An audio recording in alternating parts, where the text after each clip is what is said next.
கர்த்தருடைய பரிசுத்த நாமத்துக்கு மேம்பட்டதாக வெளிச்சத்தின் பாதைக்கு உங்கள் அன்புடன் அழைக்கும் நாளில் கூட கிறிஸ்தவத்தை விட்டு நான் விலக போகிறேன். கிறிஸ்தவ கடவுள் ஒரு சைக்கோ. விசுவாசம் என்பது ஒரு மூட நம்பிக்கை தவிர அது வேறு எதுவும் இல்லை.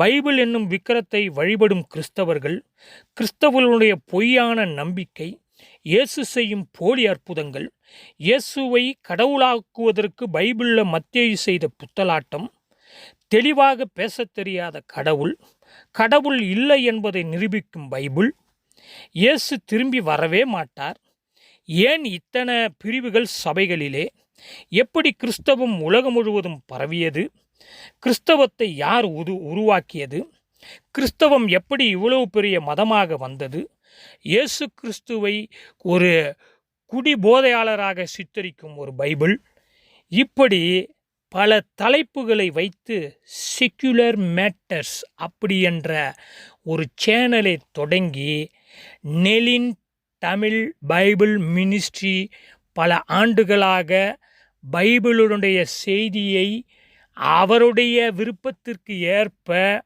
பைபிளில் சொல்லப்படாத பல கொள்கைகளை எடுத்து பல ஆண்டுகளாக தமிழ் பைபிள் மினிஸ்ட்ரின்னு சொல்லிட்டு நெலின் அவர்கள் நடத்தி கொண்டு வந்து இப்பொழுது செக்குலர் மேட்டர்ஸ் என்ற ஒரு சேனலை ஆரம்பித்து கிறிஸ்தவத்தை விட்டு வெளியே வந்து பைபிளுக்கு விரோதமாக, இயேசு கிறிஸ்துவுக்கு விரோதமாக, அப்போஸ்தலருடைய உபதேசத்துக்கு விரோதமாக, இயேசு கிறிஸ்துவனுடைய வாழ்க்கை சரித்திரத்தையே, அவருடைய வாழ்க்கையை, அவருடைய போதனையே எதிர்த்து ஒரு கேள்விக்குறியாக இன்றைக்கு அவர் பல பதிவுகளை யூடியூப்பில் செக்குலர் மேட்டர்ஸ் என்ற சேனலில் அவர் போடுகிறதை பார்க்க முடிந்தது. பிரியமானவர்கள, இந்த நெலின் போல பல ஆண்டுகளாக இயேசு கிறிஸ்து காலத்திலே சரி, இயேசு கிறிஸ்துக்கு முன்னாலே சரி, கிறிஸ்தவம் தோன்றுவதற்கு முன்னாலேயும் சரி பின்னாலேயும் சரி, தேவனுக்கு விரோதமாக, கர்த்தருக்கு விரோதமாக பலர் எழும்பினார்கள். சத்தியத்திற்கு விரோதமாக பலர் எழும்பினார்கள். பைபிள் இல்லை என்று சொன்னார்கள், இயேசு உயிர்த்தெழவில்லை என்று சொன்னார்கள், பைபிள் பொய் என்று சொன்னார்கள். ஆனால் பலர் பைபிளை பொய் என்று சொன்னவர்கள், இயேசு உயிர்த்தெழவில்லை என்று சொன்னவர்கள் எல்லாம் கடைசியில் எங்கெங்கேயோ போய் ஆராய்ச்சி செய்து கடைசியில் பைபிள் உண்மை, இயேசு கிறிஸ்து வாழ்ந்தது உண்மை, அவர் போதித்தது உண்மை, அவருடைய அற்புதம் உண்மை, அவருடைய அப்போஸ்தலர்கள் வாழ்ந்தது உண்மை, அப்படி என்று இயேசு கிறிஸ்துவனுடைய அத்தனை காரியங்களும் உண்மை என்பதை வரலாற்று ரீதியாக பல, அதாவது வேத அறிஞர்களும் சரி, வரலாற்று ஆசிரியர்களும் சரி, மற்ற மதத்தினரும் சரி நிரூபித்திருக்கிறார்கள். ஆனால் இன்றைக்கு இந்த நெலின் அவர்கள் கிட்டத்தட்ட 92.7K சப்ஸ்கிரைபரை வைத்திருந்த நெலின் அவர்கள், தமிழ் பைபிள் மினிஸ்ட்ரி வைத்து நடத்திய இந்த நெலின் அவர்கள், அவர் ஒரு டாக்ட்ரினை பேசிக்கொண்டே வந்தார். அந்த டாக்ட்ரினையே அவர் வலியுறுத்தி பேசிக்கொண்டே வந்தார். அதாவது என்னன்னு சொன்னால், ரட்சிப்பை ஒருவரும் இழக்கவே முடியாது, நித்திய ஜீவன் ஒவ்வொருவருக்கும் உறுதி, பாவம் செய்தாலும் நித்திய ஜீவன் உறுதி, எப்படி வாழ்ந்தாலும் நித்திய ஜீவன் உறுதி, விசுவாசம் மட்டுமே போதும், கிரியைகள் அவசியமே இல்லை, இயேசு கிறிஸ்துவை ஏற்றுக்கொண்டு விசுவாசித்தால் போதும், நாம் எதுவுமே செய்ய தேவையில்லை, அப்படி என்ற செய்தியை, இந்த கொள்கையை பல வருடங்களாக கிறிஸ்தவ வட்டாரத்திலே அவர் போதித்து வந்தார். அதே வேளையில் பல போலியான பாஸ்டர்களையும் தீர்க்கதரிசிகளையும் ஊழியர்களுடைய அத்தனை, அதாவது அவர்கள் செய்த அத்தனை தவறுகள், அவர்கள் செய்த கிறிஸ்தவத்தில் பைபிளுக்கு ஒத்துவராத பல போலியான செயல்களையும் பண கொள்ளைகளையும் அவருடைய விபச்சாரங்களையும் சுட்டி காண்பித்தும் இவர் போதித்திருக்கிறார். அதே வேளையில் இப்படியும் இவர் போதித்திருக்கிறாரு. என்ன போதித்திருக்கிறார்னா, நித்திய ஜீவன் உறுதி, விசுவாசம் மட்டும் போதும், கிரியை அவசியம் இல்லை, ரட்சிப்பு இழக்க முடியாதுன்னு போதித்தவருக்கு கடைசியில் அவருடைய கொள்கையே அவருக்கு கை கொடுக்காமல் போய்விட்டதே என்ற ஒரு பரிதாபம்தான் இன்றைக்கு அவருடைய நிலை. பிரியமானவர்களே, கிறிஸ்தவ கடவுள் ஒரு சைக்கோன்னு சொல்கிறார். ஆனால் எனக்கு ஒரு கேள்வி என்னென்னா, அவர்கிட்ட பல முறை கேள்வி போட்டிருக்கிறேன், பல கேள்விகளை கேட்டிருக்கிறேன், ஆனால் அவர்கிட்ட எந்த பதிலும் எனக்கு வந்ததில்லை. ஆனால் இன்றைக்கு, அதாவது கடவுள் மறுப்பாளர்களை விட இவருடைய எதிர்ப்பு அதிகமாகுது. தமிழ்நாட்டில் வாழ்கின்ற தமிழ் பேசுகின்ற கடவுள் மறுப்பாளர்கள் கூட இந்த அளவுக்கு ஒரு டைட்டிலை போட்டு ஒரு சேனலை ஆரம்பித்து பைபிளுக்கு விரோதமாக பேசுவார்களா என்றால் பேச மாட்டாங்க. ஏன்னா தமிழ்நாட்டில் இந்த கிறிஸ்தவம், இந்த பைபிள், ஆண்டவருடைய அன்பு, ஆண்டவருடைய நற்செய்தி, ஆண்டவருடைய சுவிசேஷம் தமிழ்நாட்டு மக்களுக்கும் சரி, தமிழ்நாட்டு மக்களுடைய முன்னேற்றத்திற்கும் சரி செய்த காரியங்கள் வரலாறு ரீதியாக சரித்திரமாக இன்றும் கண்கூடாக பார்க்க முடிகிறது. அதை பொய் என்றே சொல்ல முடியாது. பைபிளை வாசித்தவர்கள், இயேசு கிறிஸ்துடைய வாழ்க்கையை வாசித்தவர்கள், இயேசு கிறிஸ்துவை ஏற்றுக்கொண்டவருடைய வாழ்க்கை இன்றைக்கு வரலாறு ரீதியாக சரித்திரபூர்வமாக மாற்றப்பட்டிருக்கிறது. அநேகர் சாட்சியாக இன்றும் வாழ்ந்து கொண்டிருக்கிறார்கள், பேசி கொண்டிருக்கிறார்கள், வாழ்ந்தார்கள். ஆனால் இந்த நெலின் அவர்கள் இன்றைக்கு அவர் பேசின கொள்கையை அவருக்கு கை கொடுக்காமல் போயிடுச்சு. கடைசியில் அவர் இன்றைக்கு கடவுள் மறுப்பாளர்களை விட படுமோசமான ஒரு நிலைக்கு அவர் போய்விட்டார். அவர் எப்படிப்பட்ட மனநிலையில் இதை பேசுகிறார் என்று அவருக்கே தெரியுமா என்றால் எனக்கு ஒரு பெரிய கேள்விக்குறி தாங்குது. அப்போ தன் நிலை மறந்து பேசுகிறாரோ, வெறுப்பில் பேசுகிறாரோ அப்படி என்று தோன்றுகிறது. இப்போ சிலர் சொல்லலாம், இல்லை பிரதர், ஒருவேளை அவர் காலங்களில் மனம் திரும்பி வரலாம் பிரதர், உண்மைதான் பிரதர், அவருக்கு பேசின கொள்கைலாம் உண்மைதான் பிரதர், நித்திய ஜீவன் உறுதி, விசுவாசம் மட்டுமே போதும், கிரிய அவசியம் இல்லை, அடுத்தது எதுவுமே நாம் செய்ய தேவையில்லை, இயேசு எல்லாமே செய்து முடிச்சிட்டாரு பிரதர், அவர் பின்னால் ஒரு நாட்களில் வருவார் பிரதர், வந்தால் ஆண்டவர்கிட்ட வந்தால் அவர் ஆண்டவர் ஏற்றுக்கொள்வார் பிரதர் அப்படின்னு சொல்லலாம். பிரியமானவரில், அப்போ அது வரைக்கிலுமே நாம் கொஞ்சம் யோசித்து பார்க்கணும். அவர் எப்போ வருவாரோ நமக்கு தெரியாது, எப்போ மனம் திரும்புவாரோ தெரியாது.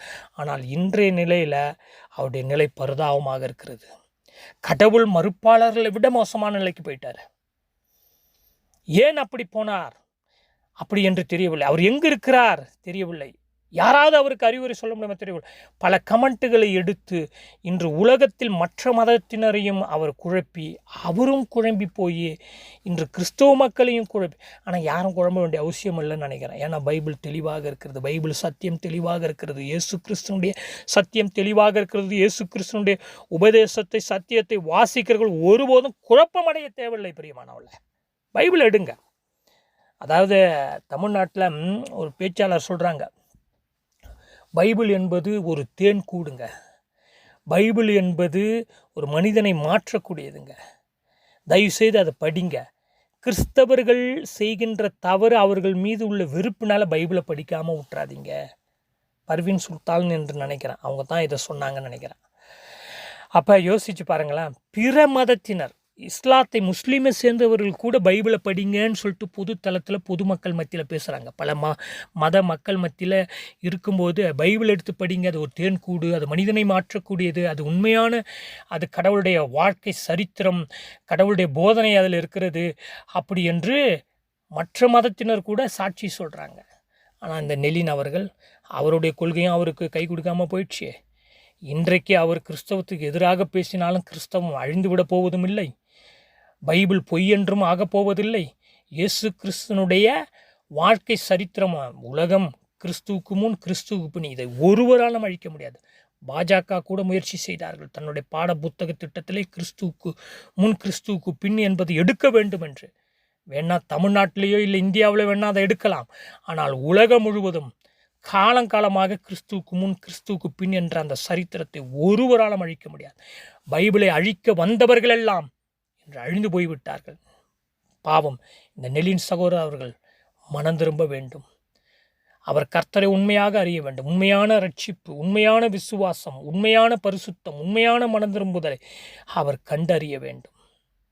இயேசு கிறிஸ்துவை அவர் உண்மையாக அவர் பின்பற்ற வேண்டும். அதனால தான் நாங்கள் சொல்கிறோம், தயவு செய்து முடிவு பரிந்தும் நீங்கள் நானும் நிலைத்து நிற்க வேண்டியது அவசியம். ஒரே ஒரு வசனத்தை நான் சொல்லி இன்னும் அநேக காரியங்களை எழுதி வச்சிருக்கிறேன். ஆனால் பேச்சினே போனால் நேரம் போவோம். ஒரு வசனத்தை இந்த நெலின் அவர்களுக்காகவும் நமக்காகவும் இந்த ஒரு வசனத்தை நாம் சிந்தித்து பார்க்கணும்.